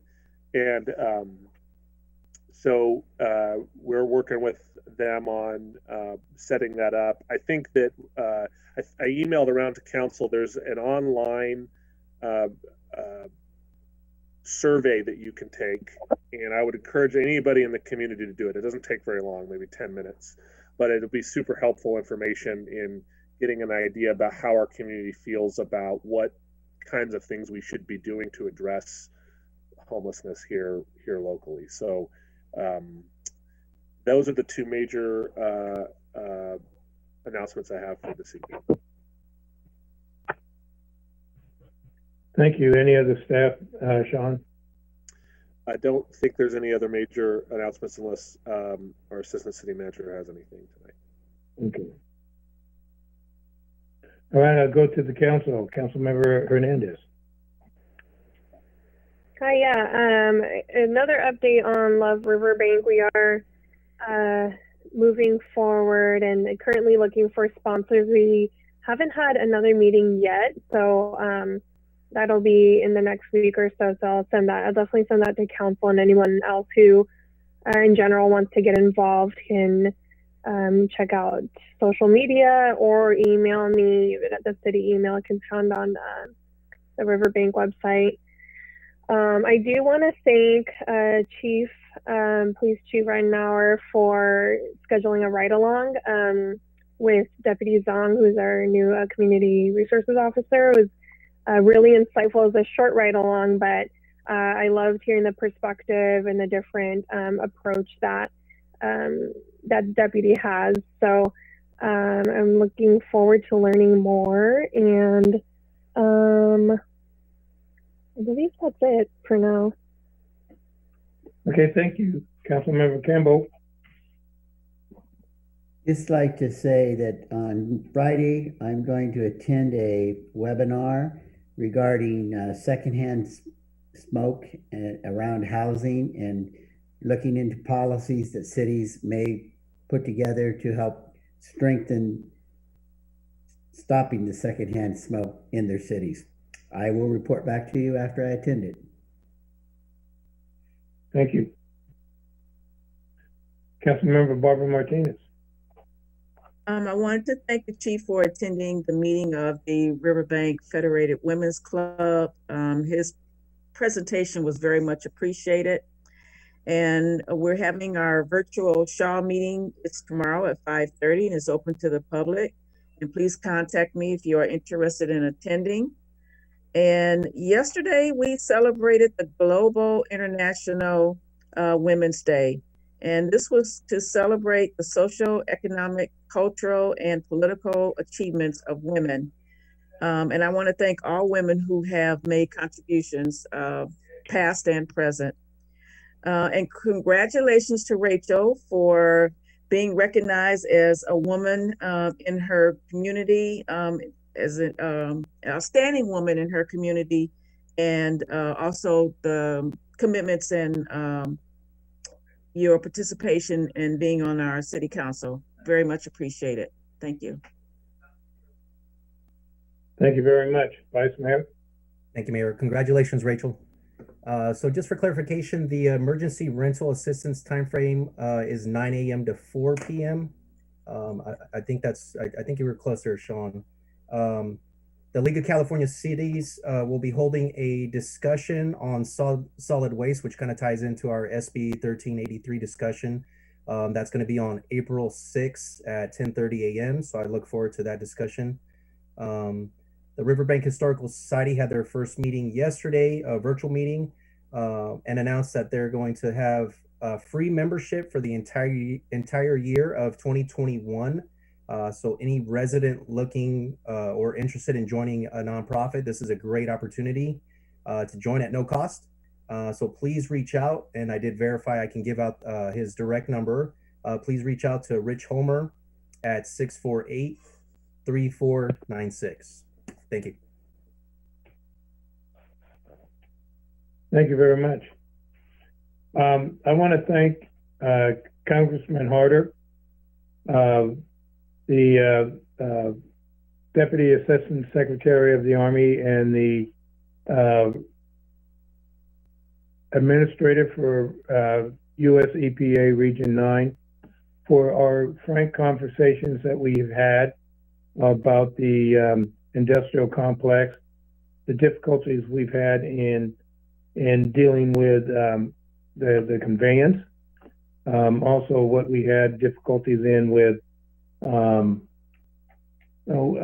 just getting a firm guideline on how to proceed to move forward. I believe that it may not resolve in our favor, but it does clarify for Ametis to move forward. And I believe that we'll be looking forward to what Ametis has to say next month. It also resolves some of the issues with Circulus, who will be able to start recommencing work. They can recommence work now. They still have to get their samples in. And it also clarifies basically our future, where we're moving in the industrial complex. Again, I want to thank them. They had a little prodding, but they came it through magnificently. So, and Sean, I want to thank you for all the efforts that you've made to get that going. And again, the entire staff worked on that, both Harder's, our staff, and also the U.S. EPA and the DC Pentagon staff. With that, we're going to go into closed session. And the public will have a limit of 3 minutes to comment on closed session items as set forth in agenda prior to the City Council LRA adjourning to closed session. Consisting of item 10.1, conference with legal counsel, anticipated litigation pursuant to subdivision Bravo of Government Code 54956.9. The number of potential cases is 2. Annabelle, are there any public comments? There are no public comments. The public portion of this meeting has concluded. The City Council LRA Board will be going into closed session. The report of closed session items will be reflected in the minutes of this meeting. Anyone interested in receiving what was reported on any item may contact the City Clerk by calling 209-863-7198 or emailing cityclerk@riverbank.org. Thank you for joining us tonight. The next regular council meeting will be held on Tuesday, March 23rd at 6 p.m. We now adjourn to closed session. See you on the other side.